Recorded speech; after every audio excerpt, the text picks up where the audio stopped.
Behold, the Lamb of God who takes away the sins of the world.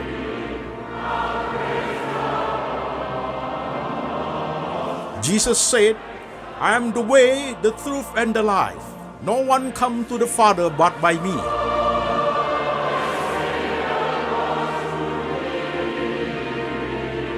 For God so loved this world, so he gave his one and the only Son.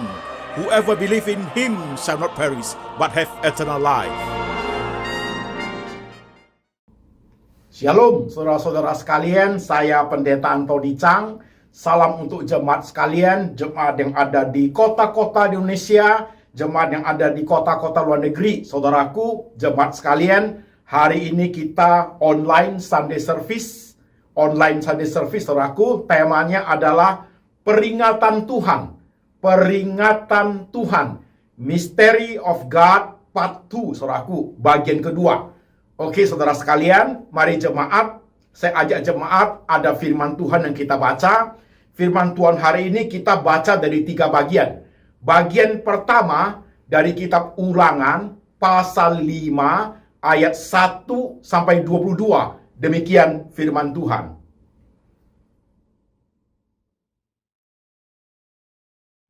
Musa memanggil seluruh orang Israel, berkumpul dan berkata kepada mereka, dengarlah hai orang Israel, ketetapan dan peraturan yang pada hari ini kuperdengarkan kepadamu, supaya kamu mempelajarinya dan melakukannya dengan setia.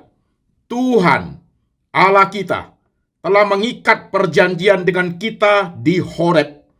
Bukan dengan nenek moyang kita, Tuhan mengikat perjanjian itu, tetapi dengan kita yang ada di sini pada hari ini, kita semuanya yang masih hidup. Tuhan telah berbicara dengan berhadapan muka dengan kamu di gunung dan di tengah-tengah api. Aku pada waktu itu berdiri antara Tuhan dan kamu untuk memberitahukan firman Tuhan kepadamu. Sebab kamu takut kepada api dan kamu tidak naik ke gunung. Dan ia berfirman, Akulah Tuhan Allahmu yang membawa engkau keluar dari tanah Mesir, dari tempat perbudakan. Jangan ada padamu Allah lain di hadapanku. Jangan membuat bagimu patung yang menyerupai apapun, yang ada di langit di atas, atau yang ada di bumi di bawah, atau yang ada di dalam air di bawah bumi.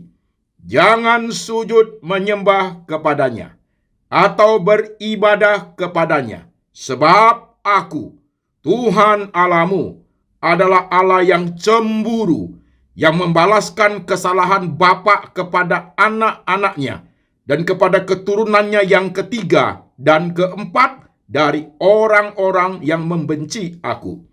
Tetapi aku menunjukkan kasih setia kepada beribu-ribu orang, yaitu mereka yang mengasihi aku dan yang berpegang pada perintah-perintahku. Jangan menyebut nama Tuhan Allahmu dengan sembarangan, sebab Tuhan akan memandang bersalah orang yang menyebut namanya dengan sembarangan. Tetaplah ingat dan kuduskanlah hari Sabat, seperti yang diperintahkan kepadamu oleh Tuhan Allahmu.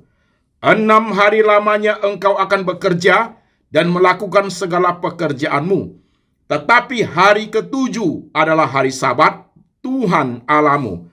Maka jangan melakukan sesuatu pekerjaan, engkau atau anakmu laki-laki atau anakmu perempuan, atau hambamu laki-laki atau hambamu perempuan, atau lembumu, atau keledaimu, atau hewanmu yang manapun, atau orang asing yang ada di tempat kediamanmu, supaya hambamu laki-laki dan hambamu perempuan berhenti seperti engkau juga. Sebab haruslah kau ingat bahwa engkau pun dahulu budak di tanah Mesir, dan engkau dibawa keluar dari sana oleh Tuhan Allahmu dengan tangan yang kuat dan dengan lengan yang teracung. Itulah sebabnya Tuhan Allahmu memerintahkan engkau merayakan hari Sabat.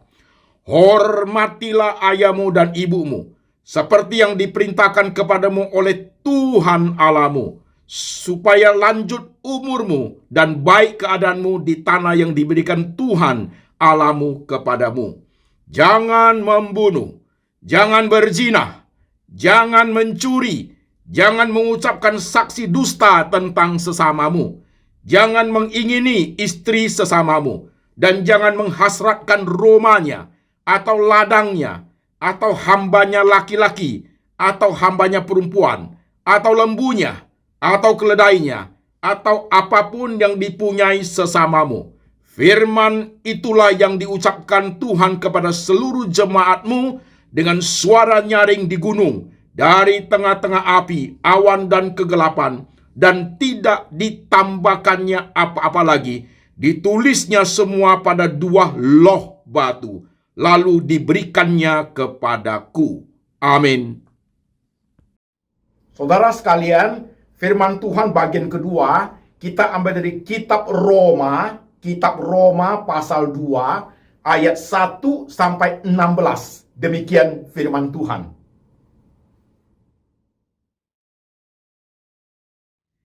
Karena itu, hai manusia, siapapun juga engkau yang menghakimi orang lain, engkau sendiri tidak bebas dari salah. Sebab dalam menghakimi orang lain, engkau menghakimi dirimu sendiri, karena engkau yang menghakimi orang lain melakukan hal-hal yang sama.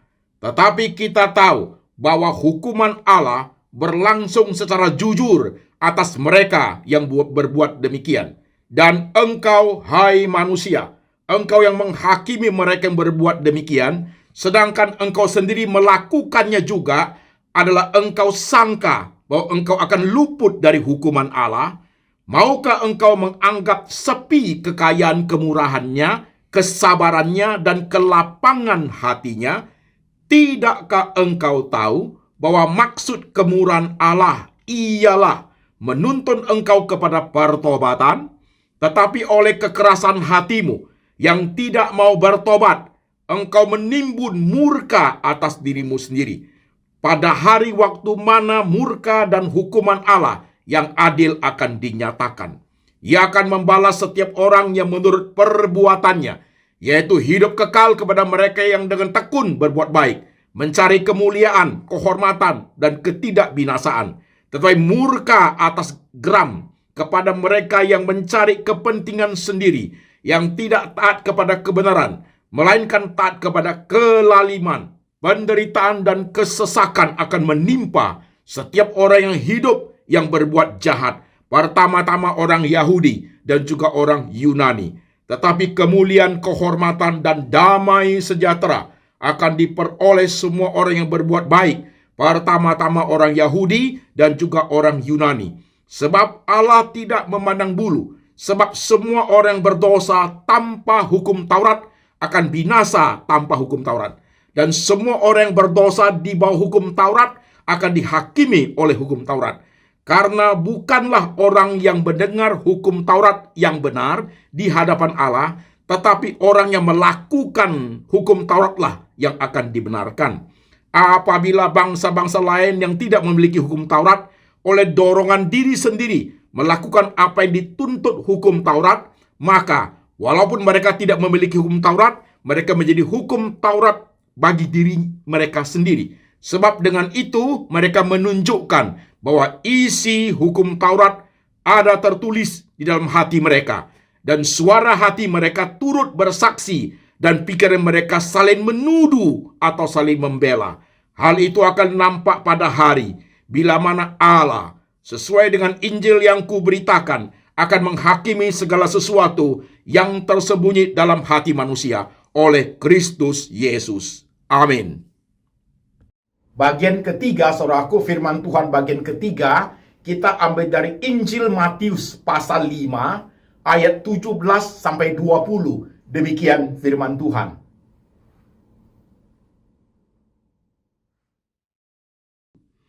Janganlah kamu menyangka bahwa aku datang untuk meniadakan hukum Taurat atau kitab para nabi. Aku datang bukan untuk meniadakannya, melainkan untuk menggenapinya. Karena aku berkata kepadamu, sesungguhnya selama belum lenyap langit dan bumi ini, satu iota atau satu titik pun tidak akan ditiadakan dari hukum Taurat sebelum semuanya terjadi. Karena itu, siapa yang meniadakan salah satu perintah hukum Taurat, sekalipun yang paling kecil, dan mengajarkannya demikian kepada orang lain, ia akan menduduki tempat yang paling rendah di dalam kerajaan surga. Tetapi siapa yang melakukan dan mengajarkan segala perintah-perintah hukum Taurat, ia akan menduduki tempat yang tinggi dalam kerajaan surga.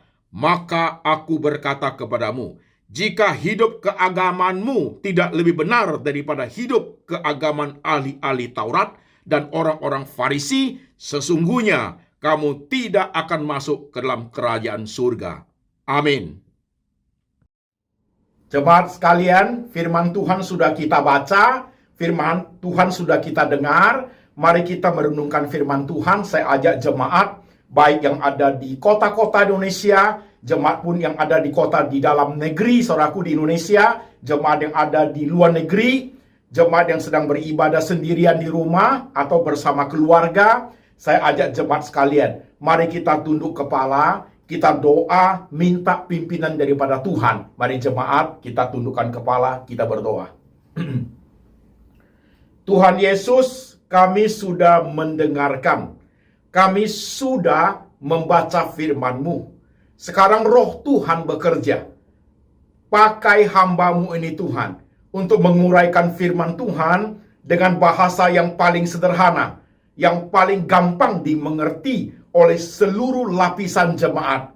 Tuhan, urapi setiap kami, supaya kami boleh mengerti firman Tuhan dengan baik. Roh Tuhan ada pada kami, mengajar kami tentang kebenaran. Kami siapkan hati kami, pikiran kami, iman kami, seluruh keberadaan hidup kami untuk diperbaharui oleh kebenaran. Kami rindu berjalan di jalannya Tuhan. Kami rindu hidup ini boleh berkenan kepada Tuhan. Kami haus akan kebenaran. Kami rindu dipulihkan, diperbaharui. Makin lama, makin berkenan kepada Tuhan. Kami siap hati, siap pikiran, siap iman untuk diberkati oleh Tuhan. Tuhan Yesus berbicara, kami mendengar. Dalam nama Tuhan Yesus, kami berdoa. Amin. Jemaat sekalian, temanya adalah peringatan Tuhan. Ini adalah Mystery of God, part 2, bagian kedua saudaraku ya. Tema peringatan Tuhan itu saudaraku, pasti ada kaitannya dengan khotbah minggu lalu saudaraku. Khotbah minggu lalu itu Understanding God, Mystery of God, part 1. Ini peringatan Tuhan, part 2, saudara sekalian. Oke? Nah, saudara sekalian, minggu lalu, ketika kita bicara mengenai understanding God, tentang Sodom dan Gomora, penghancuran Sodom dan Gomora, pergumulan Bapak Abraham, dealing dengan Tuhan. Kalau ada 50, ada 45, kalau ada 10 orang benar, Sodom dan Gomora tidak akan dihukum. Dan di situ kita berbicara, lama-lama Abraham understanding God, saudaraku. Oke? Nah, di tema peringatan Tuhan, saudaraku, kita tidak bicara mengenai understanding God lagi. Kita bicara mengenai peringatan Tuhan yang menuju kepada hukuman Tuhan, saudaraku. Jadi kita geser sedikit dimensi, saudaraku. Dimensi understanding God sudah lewat, understanding God sudah lewat. Kita geser sekarang ke dimensi prosedur tentang warning, peringatan dan hukuman Tuhan, saudaraku. Oke? Baik, saudara-saudara sekalian. Nah, sekarang kita masuk, saudaraku ya. Pak Pendeta, kenapa harus ada tema peringatan Tuhan? Mengapa harus ada tema peringatan Tuhan? Saudara-saudara sekalian, ketika kita memantau hidup kita, perkembangan zaman, saudaraku, dalam dunia politik, sosial, budaya, bahkan hiruk pikuknya di medsos, saudaraku, perdebatan, perselisihan, pertengkaran, saudaraku, adu saling fitnah, saling menghakimi, saudaraku, ya bahkan sesama pendeta, sesama hamba Tuhan. Saudara sekalian, kita menganggap, saudaraku, dosa itu sudah sepele, saudaraku. Padahal dosa itu adalah serius di mata Tuhan. Dosa itu serius di mata Tuhan, saudaraku. Oleh karena dosa, maka Tuhan Yesus datang untuk mati di atas kayu salib, menyelamatkan kita orang berdosa. Dunia yang kita hidupi sekarang, saudaraku, dosa sudah dianggap sepele, sudah dianggap menjadi hal yang biasalah. Pak Pendeta, jangan khotbah tentang dosa, jangan khotbah tentang pertobatan, Pak Pendeta. Khotbah tentang jodoh, khotbah tentang sukses, khotbah tentang berkat besar, seperti yang saya dengar di khotbah-khotbah hamba-hamba Tuhan yang lain, Pak Pendeta. Jangan nyinggung-nyinggung bagian dosa, capek dengarnya, gak enak di hati. Bicara yang enak-enak, Pak, yang menenakkan telinga, yang mengenakkan hati. Bicara tentang sukses besar, berkat berlipat-lipat. Tunggu dulu jemaat sekalian. Itu bagian memang harus kita bahas, saudaraku. Tetapi masalah yang paling esensi, kalau dosa itu sudah kita anggap sepele, saudaraku, suatu hari hukuman Tuhan datang, saudaraku. Jangan sampai hukuman Tuhan sudah datang, kita menyesali, sudah telat, saudara sekalian. Oleh sebab itu, perlu ada tema ini, peringatan Tuhan. Peringatan Tuhan. Saudara sekalian, oke, berhenti sebentar. Sekarang kembali kepada jemaat masing-masing. Khotbah 1 ini, saudaraku, memang keras sekali. Khotbah 1 ini saya bawakan dengan cara santai, tapi memang peringatannya keras, saudaraku. Saudara perlu menyimak dan saudara siapkan hati, saudaraku. Karena yang khotbah begini kita tidak suka, saudaraku. Tapi khotbah inilah yang akan memperbaharui. Khotbah inilah akan membawa kita lebih dekat hubungannya dengan Tuhan, saudaraku. Oleh sebab itu, saudara sekalian, waktu kita berhenti sebentar, kembali kepada jemaat yang mendengarkan, saudaraku. Ini bagian jemaat dulu, saudaraku ya. Jemaat dan saya, saudaraku. Apa dosamu dan apa dosaku? Saudara simak sebentar. Ada 1-2 menit untuk saudara merenung sebentar, saudaraku. Termasuk saya, saudaraku. Nah, saudara sekalian, pelan-pelan mikirnya. Banyak, Pak Pendeta, saya buat dosa. Ini A, B, C dosa saya buat, Pak Pendeta. Oke, saudaraku. Tapi yang saya ingin tanyakan, berapa hal tentang dosa yang kamu lakukan itu yang sangat mengganggu hidupmu? Mengganggu konsentrasimu. Seperti ada duri dalam daging. Saudaraku, seperti ada sesuatu yang tidak enak di hati, mengganggu kegiatan, mengganggu doamu, mengganggu pelayanan, membuat kamu, kalau teringat tentang dosamu itu, membuat kamu hidupnya tidak nyaman, hilang damai sejahtera, hilang sukacita, saudaraku. Saya mau yang itu. Yang seperti duri dalam daging, saudaraku. Kita biarin, saudaraku. Kita merasa jalani, saudaraku. Padahal itu sudah sakit, saudaraku. Sudah mengganggu. Saudara perhatikan, apa dosamu dan dosaku? 1-2 menit untuk pikir sebentar. Dosa dendam kesumatkah? Kepahitan? Pahit getir. Bitterness, saudaraku. Kebencian?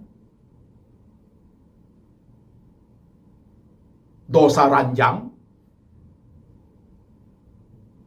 Tipu-tipu? Dosa berdusta? Dosa mencemarkan diri? Dengan melihat film-film yang tidak baik, saudaraku? Coba saudara perhatikan diri kita masing-masing, saudaraku. Kita kadang merasa fine-fine aja, Pak Pendeta. Nggak jadi masalah itu. Semua orang juga begitu kok. Dan coba perhatikan. Kalimat semua orang juga begitu kok. Itu tidak cocok untuk orang percaya, saudaraku. Tidak cocok untuk anak-anak Tuhan. Semua orang silakan begitu. Kita no. Kita tidak, saudara-saudara sekalian.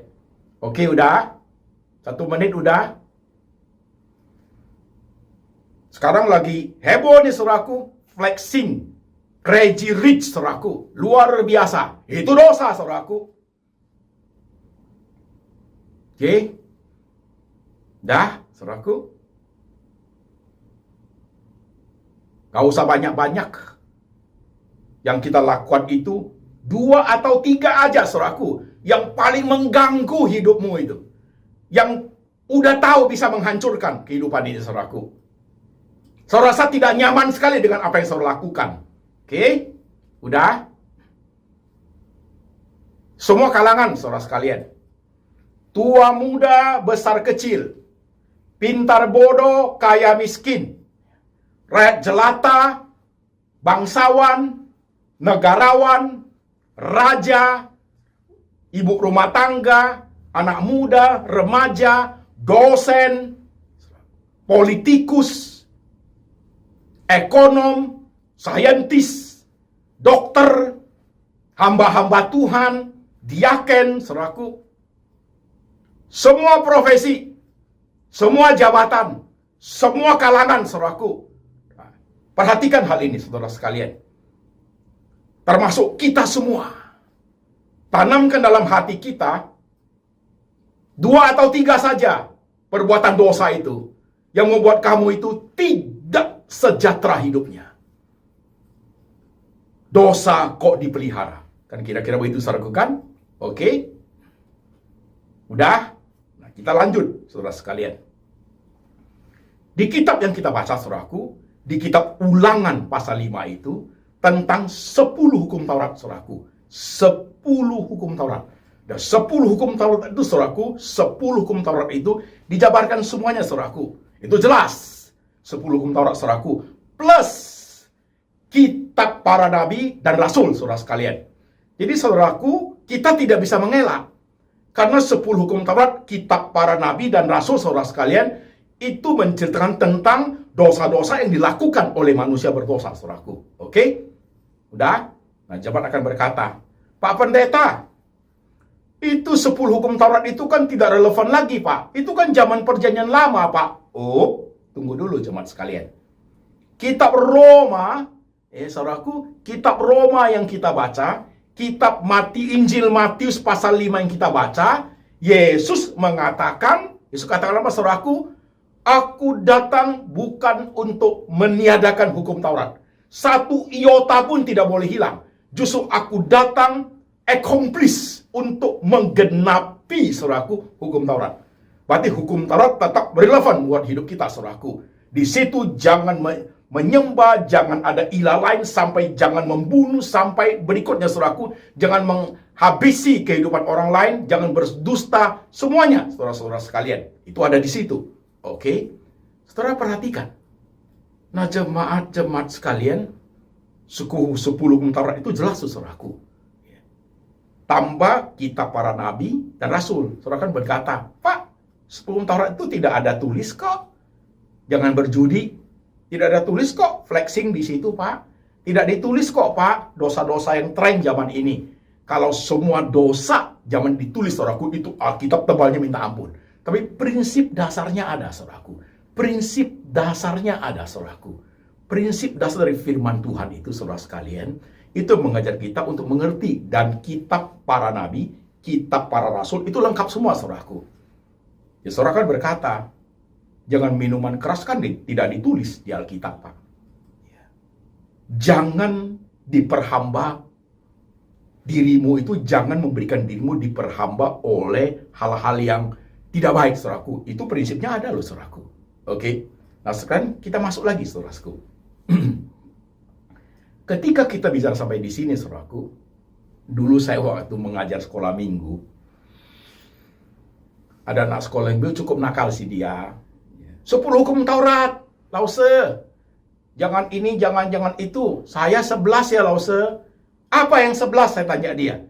Dia bilang 11 itu jangan ketahuan, Lause. Nah, ini jangan ketahuan ini bisa menuju kepada punishment, bisa menuju kepada hukuman Tuhan, saudaraku.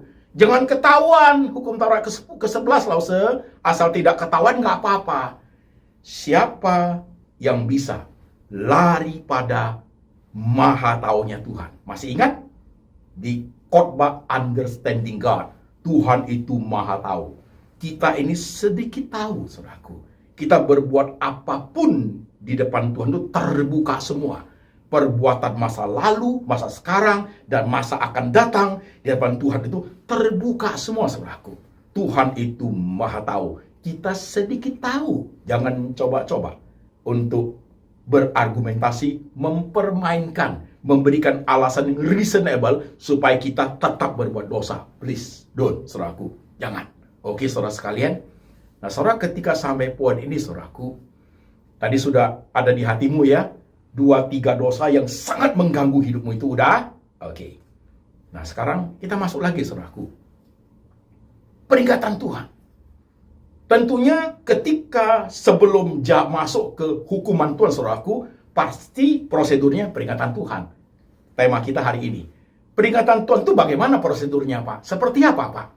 Peringatan Tuhan kepada setiap kita, jemaat sekalian, ya, yang berbuat dosa itu, saudaraku, peringatan Tuhan lewat 3I. 3I, saudaraku. 3I, saudara perhatikan. 3I. Insting, intelek, intuition. Oke? 3I, saudaraku. Nah, saudara sekalian, perhatikan sebentar. Harus ada yang paling basic menjabar dulu. Saudara-saudaraku, manusia berdosa itu, ketika manusia berdosa, saudaraku, Alkitab mengatakan kehilangan kemuliaan Allah, saudaraku. Image of God, imago Dei, kehilangan kemuliaan Allah. Jadi ibaratnya seperti kertas yang sudah tersobek, saudaraku. Tapi tetap dia manusia. Sudah kehilangan kemuliaan Allah, kertas yang tersobek. Nah, dari manusia yang berdosa itu, yang sudah kehilangan kemuliaan Allah itu, ibaratnya seperti kertas yang tersobek, saudaraku, muncullah 2 manusia. Satu manusia yang tetap terus-menerus berbuat dosa, yaitu orang yang tidak percaya, saudaraku. Nah, orang yang tidak percaya, saudara sekalian, yang kertasnya sobek itu, saudaraku, ya, dia tahu nggak hukum Taurat? Tahu, saudaraku. Tahu. Sekalipun dia tidak baca hukum Taurat, saudaraku. Dalam diri manusia itu, secara otomatis ada hukum Taurat, saudaraku. Dia punya insting ada, dia punya intelek ada, dia punya intuition ada. Sekalipun manusia berdosa yang dalam kertas yang sobek itu, saudaraku, saya kasih contoh. Manusia sudah berdosa, saudaraku, tidak percaya Tuhan Yesus. Tapi dia tahu loh, ada sesuatu yang lebih besar yang harus disembah. Maka dia nyembah patung, dia menyembah gunung, dia menyembah dewa monyet, saudaraku, kira-kira begitu. Ya kan, saudaraku? Karena kenapa? Secara ininya ada di hati nurani dia, ada sesuatu yang besar, saudaraku. Jangan ada ilah lain di hadapanmu, tapi dia sudah miss the target, saudaraku. Sudah menyembah ke Allah yang keliru, karena dia sudah tidak mengenal Tuhan yang benar. Itu, saudaraku. Oke?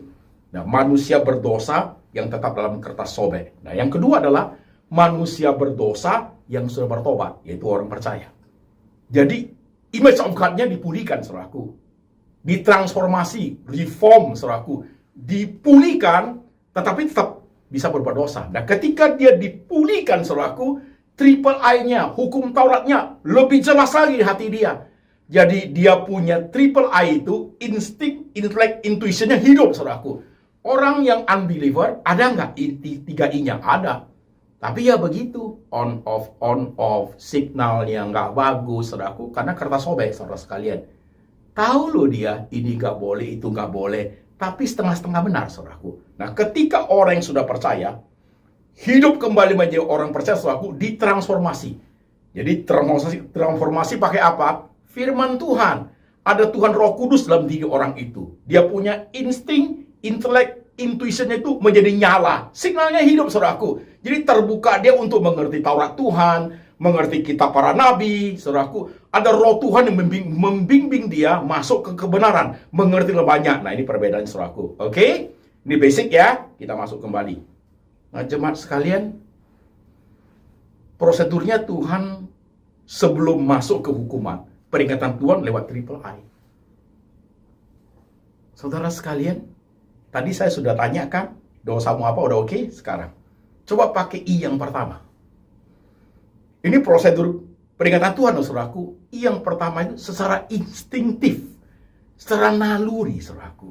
Secara naluri dulu. Secara naluri itu kita tahu yang kita lakukan itu tidak benar. Tidak benar, saudaraku. Secara naluri kita tahu tidak benar. Kamu mengkhianati suamimu itu tidak benar. Kamu mengkhianati istrimu itu tidak benar. Kamu bohong kepada suamimu itu tidak benar, saudaraku. Secara naluri kita tahu itu. Kamu mencuri tidak benar.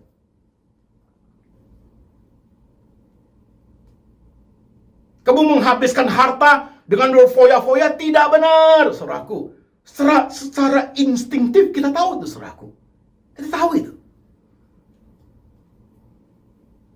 Yang kedua, saudaraku, intelek, nalar kita. Wah, ini luar biasa. Karena kita sudah orang percaya. Jadi firman Tuhan yang tertulis di kitab suci itu, saudaraku, itu mengajar kebenaran ke otak kita ini, saudaraku. Secara nalar, intelek kita, saudaraku, untuk mengerti kebenaran, diajarin. Jangan ini, jangan ini, jangan ini.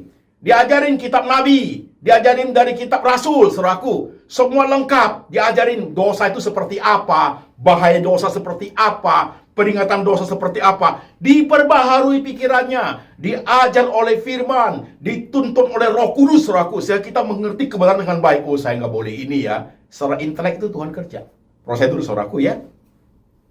Yang ketiga, kalau pakai insting, saudaraku, kita abaikan.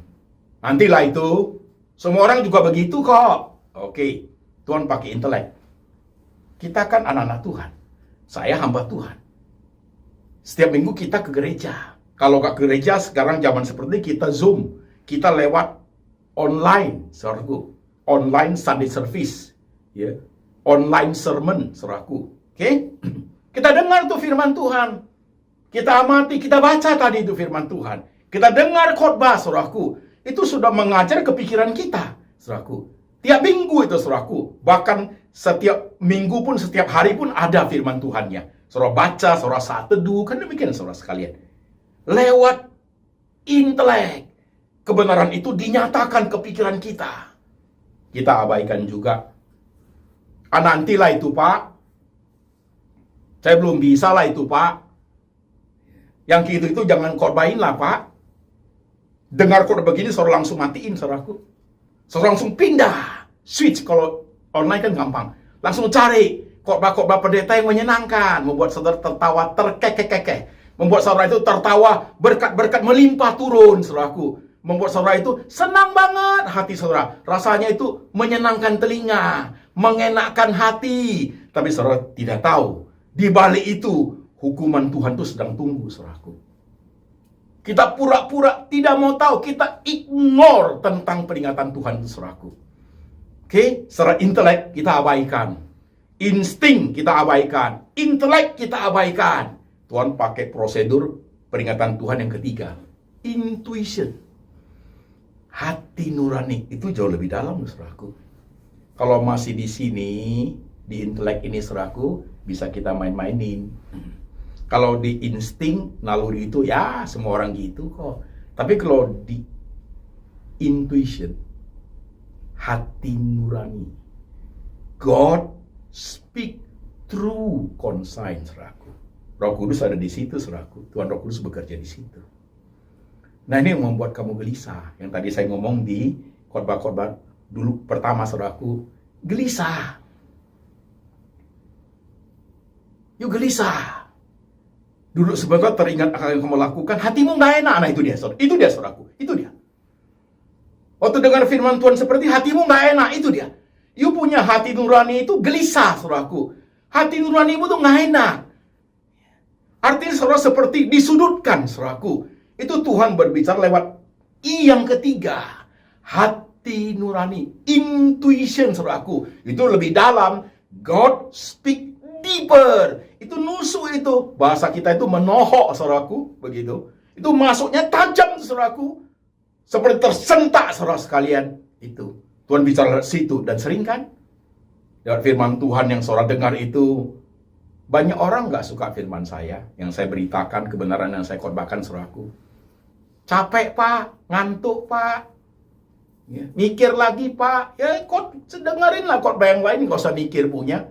Mangap aja mulut berkat Tuhan tiba. Ya kan, saudaraku. Capek Pak Pendeta. Nah saudara sekalian, pada saat kita masuk ke poin ini saudaraku, kita mulai memahami loh saudara sekalian. Ketika intuition itu saudaraku, juga kita tolak saudara sekalian. Nah ketika intuition itu juga kita tolak, prosedur sudah dijalankan. Tuhan sudah pakai ketiga-tiganya. 3I Tuhan sudah jalankan saudaraku.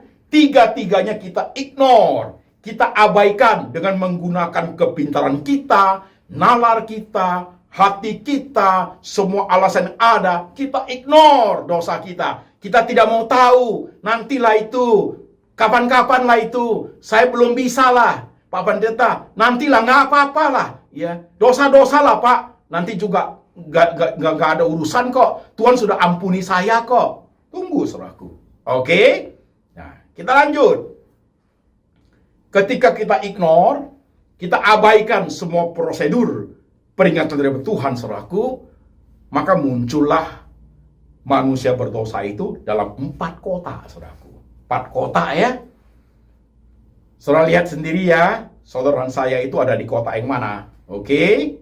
Saudara lihat sendiri ya, 4 kota. Manusia berdosa itu ada di 4 kota. Saudara pilih sendiri dan saudara tahu saudara ada di kota mana. Engkau dan saya. Pilih sendiri. Dan saudara akan ikuti khotbah ini dengan baik. Kota pertama. Kota pertama adalah manusia berdosa, saudaraku. Manusia yang berdosa yang say no. Itu dia saudaraku. Orang percaya loh ini saudaraku. Orang percaya dan juga unbeliever saudaraku. Dua-duanya di situ. No. Kalimatnya no. Sama sekali tidak. Sekalipun dia orang percaya saudaraku.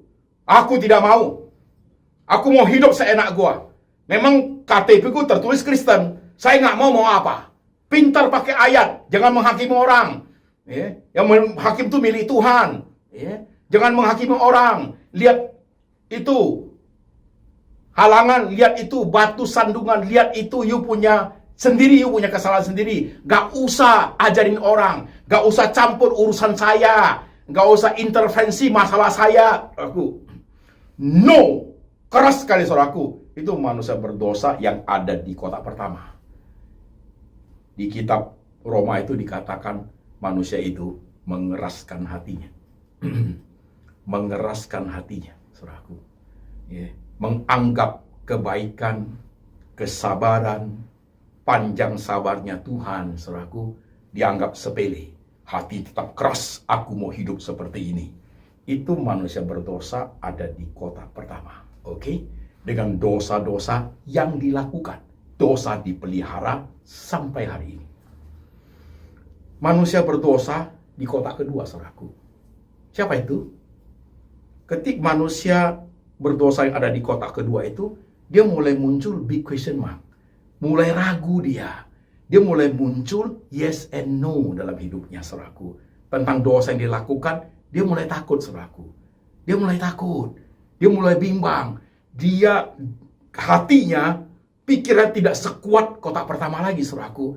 Dia mulai, wah, was-was ini. Dia mulai, gimana ya kalau begini ya. Kalau kena hukuman gimana. Dia mulai takut, saudaraku. Itu manusia berdosa yang ada di kota kedua. Dia antara yes dan no. Antara iya dan tidak, saudaraku. Maka muncul kalimat dia, ya nantilah. Ya, nanti ajalah, saudaraku. Dia berusaha menghindar, saudaraku. Orang-orang tersebut seperti ini tidak akan dengar khotbah ini, saudaraku. Tidak akan, saudaraku. Dia dengar sedikit tentang dosa langsung hilang dia, saudaraku. Dia akan pindah ke channel yang lain, saudara sekalian. Dia baca Alkitab tentang dosa, dia langsung buka Alkitab kalian cari yang mana berkat. Itu dia pilih, saudaraku.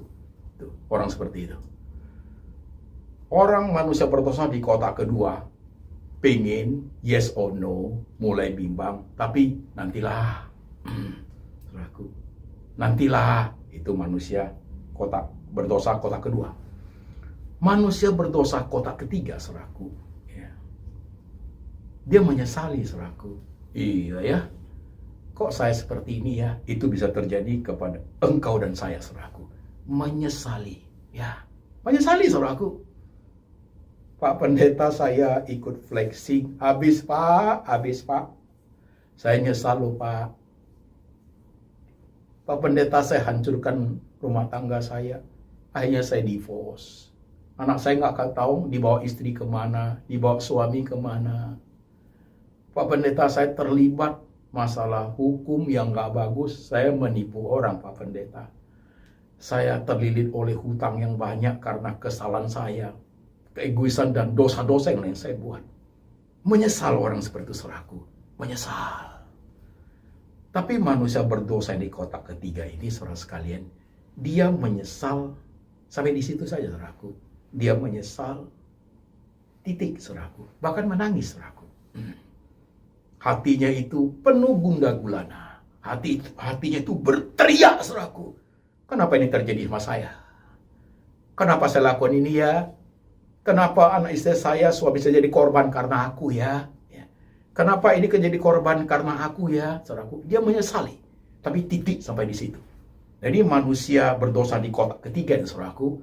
Menyesali saja tidak cukup, saudara sekalian. Tidak cukup, saudaraku.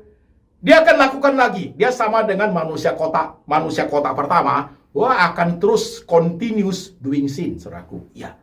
Manusia kotak kedua, saudaraku, setelah dia bimbang dan ragu, nantilah, saudaraku, dia akan ikut lakukan dosa lagi. Manusia kotak ketiga, saudaraku, dia menyesali, ya, dia janji udah nggak mau, nggak mau main judi lagi, nggak mau ikut flexing lagi, nggak mau ikut teman-teman ke tempat yang nggak benar, nggak mau dia. Tapi tiba-tiba temannya telepon. Lu nggak ikut hari ini. Menarik sekali acaranya lu. Ada ini, ada ini. Ada artis seperti ini. Yuk, langsung dia, yuk, saudaraku. Dia lupa loh. Dia baru tahap menyesal saja, saudaraku. Baru tahap menyesal. Udah nggak mau ikut flexing lagi, temannya telepon. Gua cuan 25 juta. Hanya dalam waktu 1 jam. Lu mau nggak? Berapa? Langsung dia lupa, saudaraku. Hanya dalam tahap manusia berdosa kotak ketiga. Menyesal dan menyesal dan menyesal. Titik sampai di situ, saudara sekalian. Manusia berdosa di kotak keempat. Manusia berdosa di kotak keempat, saudaraku. Dia adalah kumpulan daripada kotak 1, 2, dan 3.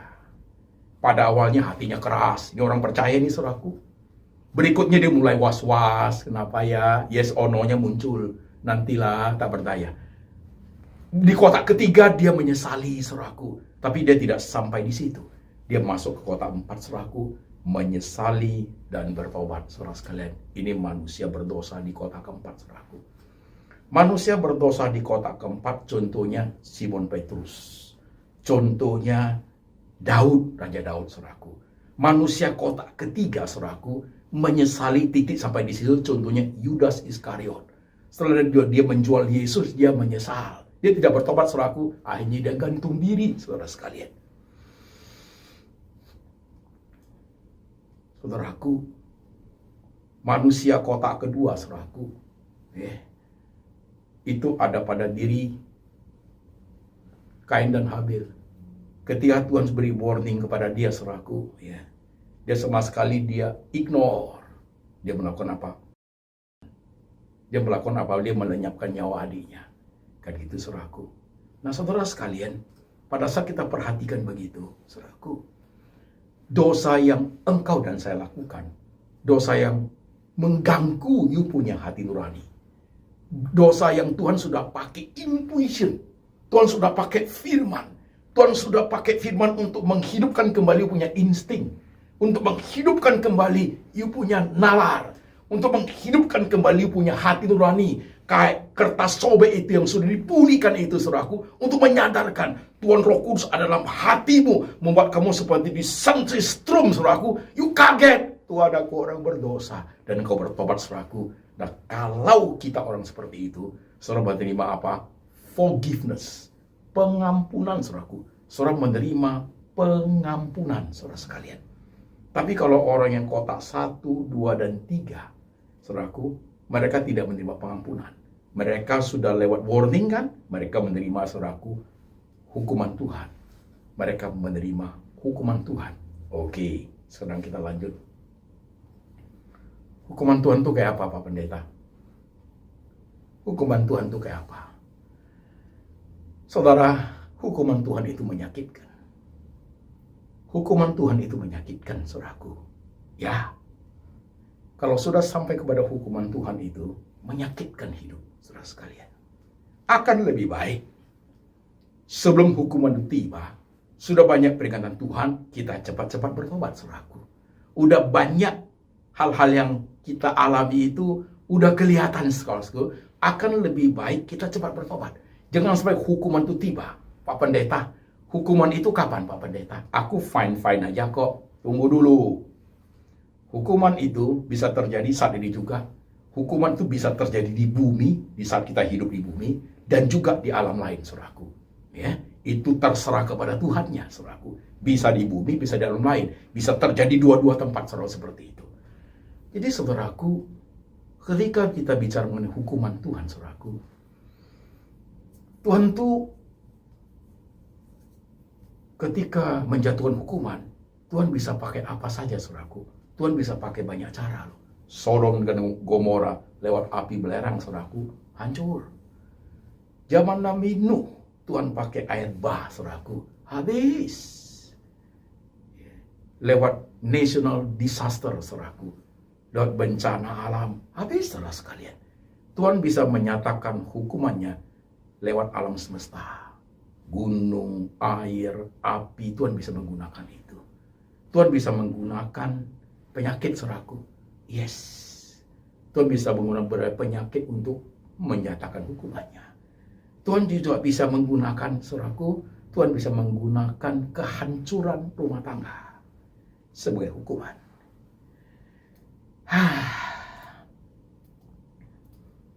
Mau dosamu dan dosaku yang kita lakukan sekarang kita terus pelihara.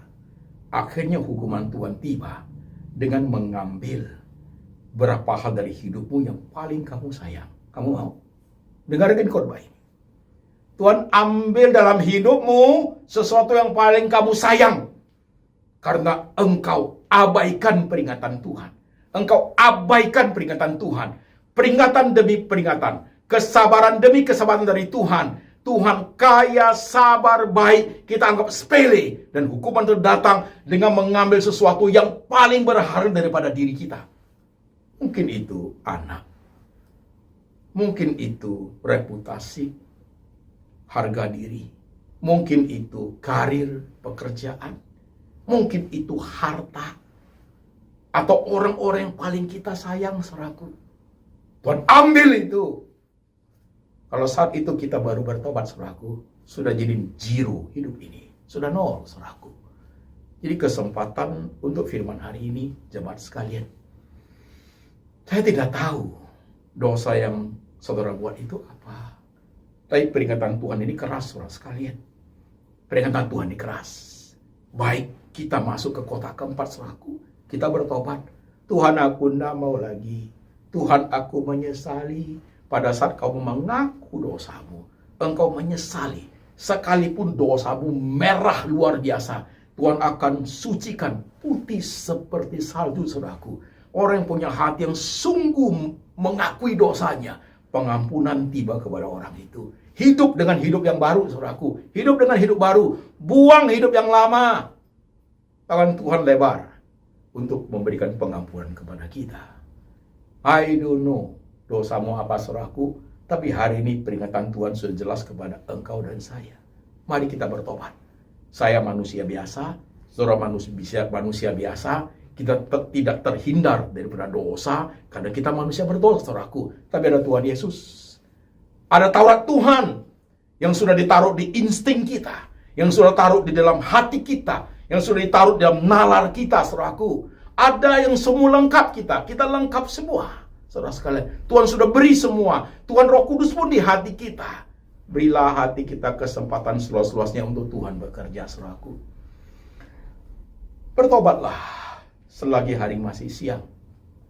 Bertobatlah selagi kesempatan masih ada. Sampai suatu hari ketika waktunya Tuhan sudah habis, saudaraku. Engkau mau bertobat pun sudah tidak sempat. Sudah tidak sempat karena waktunya sudah habis. Sodom dan Gomora hancur, saudaraku. Gak ada gunanya lagi bertobat. Sudah dalam menjadi api belerang, peleburan habis, saudara sekalian. Saya tidak tahu engkau seperti apa saudaraku, tapi firman hari ini kau simak baik-baik. Gak enak sih didengar, gak enak di hati kita sih, tapi itu memerdekakan. Tapi itu memperbaharui. Tapi firman yang seperti saudaraku membawa kita itu melihat Tuhan dengan Tuhan yang hidup itu nyata dalam hidup kita. Membawa kita kepada suatu reformasi, transform our life, transformasi hidup yang jauh lebih berkenan kepada Tuhan, saudaraku. Saudara mau? Mari jemaat, saudara sekalian, kau yang ada di kota-kota di Indonesia, yang ada di luar negeri, kau yang masih muda, remaja, pemuda, mahasiswa, mahasiswi calon pendeta, hati-hati kamu. Hati-hati kamu hidup di sekolah seminari. Hati-hati kamu hidup. Jangan karena kita sudah belajar kebenaran, saudara, kita mau kebenaran itu, saudaraku, untuk menutupi dosa kita. Hati-hati, saudara sekalian. Barang siapa yang mengerti kebenaran, tapi ternyata dia memperalat kebenaran itu, hukumannya double, 2 kali lipat, saudaraku. 2 kali lipat. Seorang businessman, luar biasa businessman, saudaraku, hati-hati dagang. Dagang yang benar, untung dikit enggak apa-apa. Kamu jalan di tracknya Tuhan, saudaraku. Jangan sampai you punya usaha, Tuhan ambil semua nanti. Nanti kamu nggak punya apa-apa lagi, saudaraku. Politikus, ekonom, dokter, hamba-hamba Tuhan, diaken majelis, ibu rumah tangga, pelayan-pelayan Tuhan. Perhatikan firman ini. Siapapun kita, saudaraku, kita yang sudah tua sekalipun, mari kita masuk di kota keempat. Kesempatan ada, warning tiba, kita punya hati yang, Tuhan, aku bertobat, Tuhan Yesus, maka pengampunan itu turun kepada kita sekalian, saudaraku. Oke? Mari jemaat sekalian, kita tundukkan kepala, kita berdoa. 1 menit untuk engkau melihat diri sendiri. Tidak usah mikir dosa orang lain. Tidak usah. Lihat diri kita sendiri. Apakah hati kita terlilit oleh dendam kesumat? Rasa tidak suka amat besar kepada orang lain? Bahkan berencana untuk menghilangkan kehidupan orang.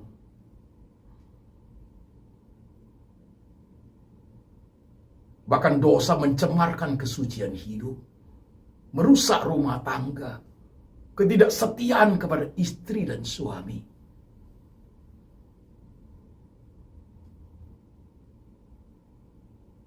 Hidup dalam dunia yang tidak baik. Duduk dalam perkumpulan pencemooh. Suka akan hal dosa yang tidak diperkenan Tuhan.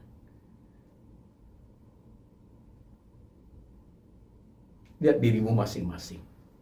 Saya tidak tahu kau buat dosa apa. Tapi ingat khotbah hari ini. Dosa-dosa yang membuat kamu tidak damai sejahtera.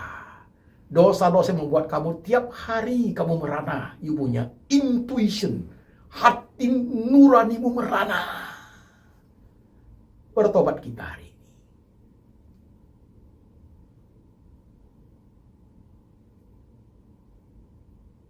Kau yang ada di kota-kota luar negeri, mungkin engkau lebih bebas untuk berbuat apa saja. Tapi hati-hati, Tuhan itu maha tahu, maha ada, maha hadir dalam setiap bagian hidup kita.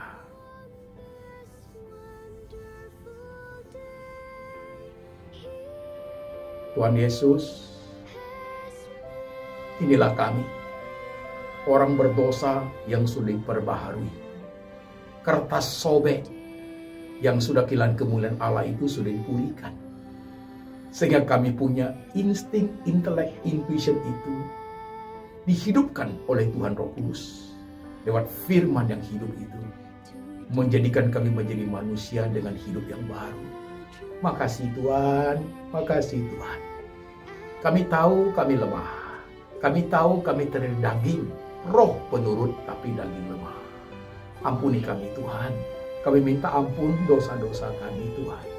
Kami ingin hidup lebih berkenan kepada Engkau. Kami ingin hidup lebih baik daripada hari ini. Ampuni kami ya Tuhan. Kami punya hati terbuka untuk Engkau selidiki. Selidiki ya aku Tuhan. Tuntun ya kami ya Tuhan. Jikalau pikiran kami serong, jalan kami salah, tuntun kami ke jalan yang benar ya Tuhan. Ampuni setiap kesalahan kami ya Tuhan, supaya hidup kami boleh berkenan kepada Engkau. Hamba berdoa Tuhan Yesus, letakkan tangan-Mu di pikiran jemaat, letakkan hati tangan-Mu di hati jemaat, teguhkan mereka. Agar lewat firman dan Tuhan Roh Kudus ada di hati jemaat. Buat mereka hidup makin hari makin berkenan kepada Engkau. Kasih dari Allah Bapa dari surga turun atas jemaat. Tuhan Yesus, gembala yang baik, pemelihara kami domba-dombanya. Dan Tuhan Roh Kudus selalu mengingat kami akan kebenaran, menjaga hidup kami senantiasa diperbaharui, menyenangkan hati Tuhan, mengingatkan kami akan kitab suci sampai selama-lamanya. Sampai suatu hari Tuhan datang kembali menjemput setiap kami orang percaya. Dalam nama Tuhan Yesus kami berdoa. Amin.